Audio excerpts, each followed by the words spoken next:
মনোবীক্ষণ polyclinic, চিকিৎসার জগতে এক দশক। এখন এখানে সব বিষয়ে ডাক্তারবাবু এক ছাদের তলায়। ফোন করুন 7477799515 এই নম্বরে। টোটোর রেজিস্ট্রেশন করতে সময় আর সপ্তাহখানেক, তার মধ্যে রেজিস্ট্রেশন না হলে কি হবে পুরনো টোটোর? আদৌ কি পথে চাকা গড়াবে নাকি বন্ধ হয়ে যাবে পুরনো টোটো? দেখুন একটি প্রতিবেদন। Laptop, desktop, CCTV, printer, AC, HP, Dell, Canon, CP plus, Hikvision ইত্যাদির authorized dealer Telta computer, Khagra, Baharampur. আমাদের এইচপি শোরুম এখন রানীবাগানে। 47,000 টাকা তো লোনই পাবে এখনো, তারপরে মার ওষুধ, আমার গোটা সংসার, এরপরে দুনিয়া ধার দেনা লোন ফোন করে গাড়ি কিনেছি। আবার যদি বলে এই গাড়ি বাদ, তাহলে এইদিকে লোনের দুঃখে আর গাড়ির দুঃখে তো আমাদেরকে আত্মহত্যা করা ছাড়া কোনো উপায় নাই। ধরুন ধার দেনা এমনিতে পড়েছে, সেসব পরিশোধ দেওয়া, সংসার মেনটেন্স করার একটা বিশাল সমস্যা পড়ে আছে। ওই 5 কাঠা সম্পত্তি বিক্রি করে আমি একটা টোটো কিনেছিলাম। সেই টোটোটা আমি হাত সেট গাড়ি কিনেছিলাম, আমাদের চ্যাসিস নাম্বার নাই। সেই গাড়ি যদি চলতে দেওয়া না হয় তাহলে আমার 5 কাঠা জমিও গেল, আমার কাজও গেল। মানে অনুরোধ করছি আত্মীয় সাহেবের কাছে যে আমাদের এই গাড়ির উপরেই নাম্বার দেয়। তো আমরা তো ভয়ে ভয়ে গাড়ি চালাচ্ছি, এই যে কী হয় এই নিয়ে আমরা চিন্তায় আছি। মানে এখন যদি এই মুহূর্ত করে একবারে পেটে লাথি মারা হবে, সব লোন ফোনে ডুবে আছে, করুক আনুক, ভালো জিনিস ভালো কাজ, সবাই আমরা আগিয়ে যাবো, ঝাঁপিয়ে পড়বো এইসব দিক দিয়ে। কিন্তু আমাদেরকে মিনিমাম দুর্গাপুজো অবধি টাইম দেওয়া, পুজোর পরে হাতে সময় বলতে সপ্তাহ খানেক, তারপর কি হবে টোটোর রেজিস্ট্রেশন নিয়ে? আর মাত্র কয়েকটা দিন সময়, তারপরে আদৌ চালানো যাবে গাড়ি তা নিয়ে এখন থেকেই চিন্তায় ঘুম উড়েছে বহরমপুরের টোটো চালকদের। মুর্শিদাবাদে শুরু হয়েছে ই রিক্সা বা টোটোর রেজিস্ট্রেশন, কিন্তু শর্ত শুধুমাত্র মুর্শিদাবাদ পরিবহন দপ্তরের অথরাইজড কোম্পানি বিক্রেতাদের কাছ থেকে কেনা টোটোগুলিকেই দেওয়া হবে রেজিস্ট্রেশন। পাশাপাশি যে সমস্ত পুরনো টোটো রাস্তায় চলছে তারা যদি কোম্পানি থেকে তাদের টোটোর রেজিস্ট্রেশন নাম্বার নিয়ে আসতে পারে তবেই মিলবে নতুন রেজিস্ট্রেশন।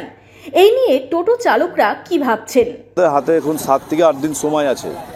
তো এখন যা পরিস্থিতিতে আমরা দাঁড়িয়ে আছি, তো টোটো যদি বন্ধ হয়ে যায়, 15 তারিখের পর থেকে যদি বন্ধ হয়ে যায়, তাহলে আমরা তো না খেতে পেয়ে মরবো এবং আমাদের বউ বাচ্চা সবকে পথে আসতে হবে।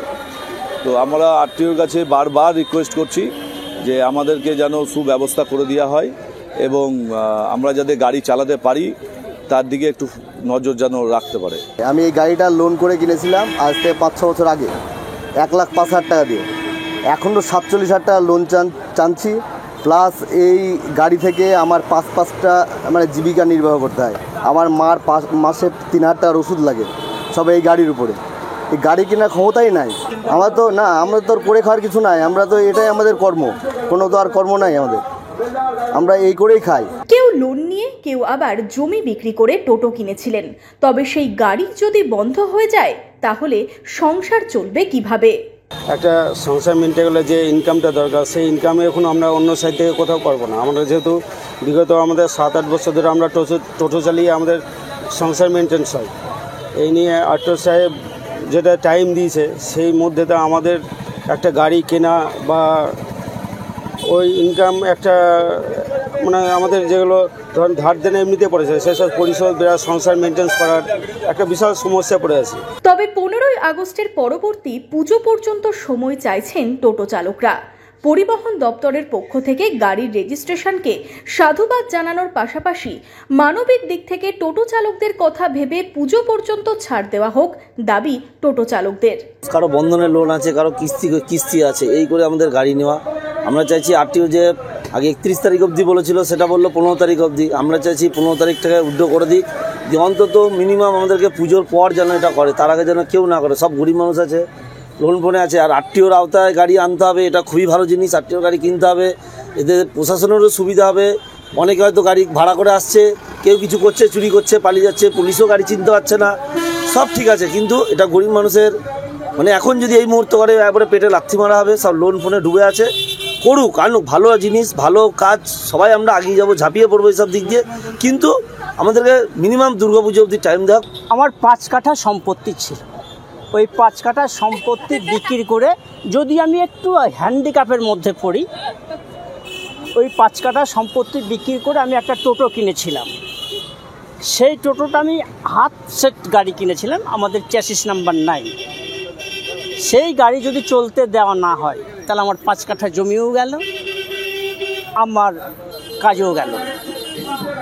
সেই জন্য আমরা আরটিওকে একটু সময় চাইছি দুর্গাপূজা পর্যন্ত আমাদের যেন একটু সুরাহা করে, তা নাহলে আমার মতো সাধারণ যতগুলো ছেলে আছে তারা সকলেই জলে ভাসবে। তবে 15 তারিখের পর কি হয় সেদিকেই তাকিয়ে রয়েছেন টোটো চালকরা। গাড়ি না চললে কি হবে তা নিয়ে এখন থেকেই কপালে দুশ্চিন্তার ভাঁজ টোটো চালকদের একাংশের। বহরমপুর থেকে শুভরাজ সরকারের রিপোর্ট, ইমাজিন কমিউনিটি মিডিয়া।